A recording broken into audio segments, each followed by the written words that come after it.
કલોલ નગરપાલિકા અને તાલુકા પંચાયતમાં ભાજપના ઉમેદવારો ભરશે ફોર્મ। કલોલ નગરપાલિકાની 44 બેઠકો ઉપર ભાજપના ઉમેદવારો ફોર્મ ભરશે। કલોલ તાલુકા પંચાયતની 22 બેઠકો ઉપર ભાજપના ઉમેદવારો ફોર્મ ભરશે। કલોલ તાલુકાની 6 બેઠકો ઉપર ભાજપના ઉમેદવારો ફોર્મ ભરશે। ફોર્મ ભરતા પહેલા કલોલ ગણેશ પાર્ટી પ્લોટમાં ભાજપનું સંમેલન। તાલુકા પંચાયત અને જિલ્લા પંચાયતના ઉમેદવારો અને ટેકેદારો મોટી સંખ્યામાં હાજર। સ્થાનિક સ્વરાજ્યની સંસ્થાઓની ચૂંટણીમાં ઉમેદવારી પત્ર ભરવાનો આજે છેલ્લો દિવસ છે અને કલોલ તાલુકામાં આપણે છીએ। કલોલ તાલુકાના 22 ઉમેદવારો અને કલોલ તાલુકામાં ગાંધીનગર જિલ્લા પંચાયતની આવતી 6 બેઠકોના ઉમેદવારો પણ આજે ભાજપ તરફથી નામાંકન કરવા જઈ રહ્યા છે અને પહેલાં અહીંયા ગણેશ પાર્ટી પ્લોટમાં મોટું સંમેલન છે। કલોલ તાલુકા ભાજપ પ્રમુખ આપણી વચ્ચે ઉપસ્થિત છે। ભાર્ગવભાઈ, ખાસ કયા પ્રકારની લાગણી અને કયા પ્રકારનો દાવો? જો આ દેશની જનતા જાણે છે, પહેલાં તો આ દેશના વડાપ્રધાન શ્રી આદરણીય નરેન્દ્ર મોદી સાહેબ અને કેન્દ્રીય ગૃહપ્રધાન સહકારિતા મંત્રી અને અમારા યશસ્વી સાંસદ માનનીય અમિતભાઈ શાહ સાહેબ એ ગુજરાતના પનોતા પુત્ર છે, પરંતુ તેમને ભારત દેશમાં જે ગૌરવ વધાર્યું છે એને જોઈને આજે તમામ યુવા વર્ગ હોય, તમામ સમાજો હોય, એ ભેગા મળીને એક જ છે, સૌનો સાથ, સૌનો વિકાસ। એટલે કલોલ તાલુકા પંચાયત અને જિલ્લા પંચાયત, જે 22 તાલુકા પંચાયત અને જિલ્લા પંચાયત, જે 6 જિલ્લા પંચાયતો છે, એમાં આજે આપ જોઈ રહ્યા છો કેટલા લોકો સ્વયં કાર્યકર્તાઓ અહીંયા આવ્યા છે। જૂના કાર્યકર્તાઓ, જે જૂના આગેવાનો છે, જે પોતાનો જેમણે શરૂઆત કરી છે, એ પણ આજે અહીં હાજર છે। એટલે જોઈને ખુશી, એમના આશીર્વાદ લેવાનો મોકો મળ્યો છે અને ચોક્કસપણે હું કહું છું કે આ વખતે બહુમાં બહુમતી એટલે 22માંથી 22 અને 100 એ ભાજપ ભારતીય જનતા પાર્ટીની તાલુકા પંચાયત અને જિલ્લા પંચાયત બનવાની જ છે। ભાર્ગવભાઈ, કેવી રીતે બને? કારણ કે જો 2021ની વાત કરવામાં આવે તો આપણી પાસે સત્તા નથી, પાછળથી પક્ષ પરિવર્તન થયો અને તાલુકામાં સત્તા આવી।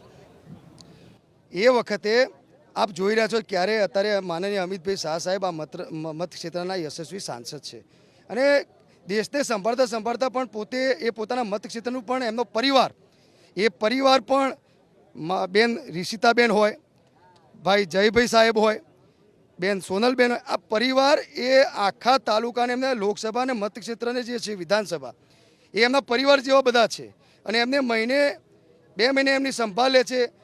જે ગરીબ વર્ગ હોય એમની સંભાળ લે છે। આંગણવાડીના ભૂલકાઓને મફત રમકડાનું વિતરણ થાય છે। તમે જો મધ્યાહન ભોજન જે ગરમ ગરમ બાળકોને મળે એ પણ વ્યવસ્થા થાય છે।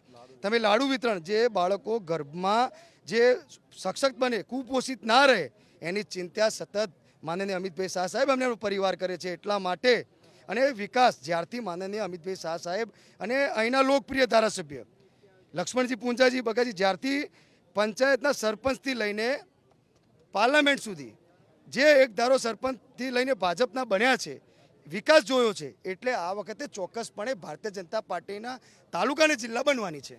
તમારા તાલુકા પ્રમુખ તો દાવો કરી રહ્યા છે, પરંતુ તમે 5 બેઠક પરથી ચૂંટણી લડવા માટે ઉમેદવારી પત્ર ભરવા જઈ રહ્યા છો। રાજુભાઈ,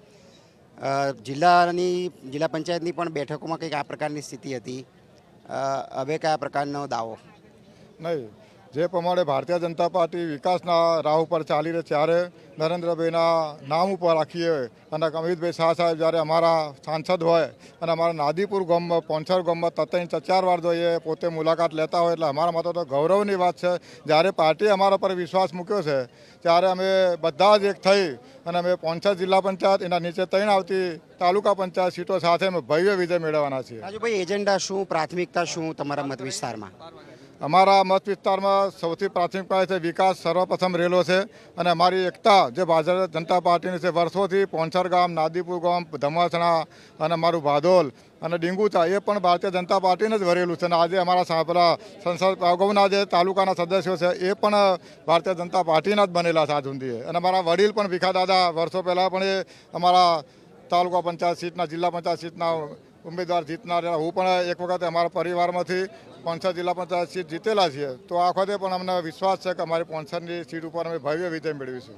તો નામાંકન ભરવા જતાં પહેલાં સંમેલન યોજવામાં આવેલું છે। ભાજપમાંથી 22 તાલુકા પંચાયત માટેના ઉમેદવારો અને 6 ગાંધીનગર જિલ્લા પંચાયતના કલોલ તાલુકામાં આવતી બેઠકોના ઉમેદવારો નામાંકન ભરવા જઈ રહ્યા છે। પહેલાં આત્મવિશ્વાસથી વ્યક્ત કરવામાં આવી રહ્યો છે દાવો કે ફરીથી સક્રિય પ્રયાસો કરાશે અને જંગી બહુમતીથી જીત હાંસલ કરાશે. કેમેરામેન અજય પાંડે સાથે કલ્પેશ રાવલ, ABP અસ્મિતા, કલોલ.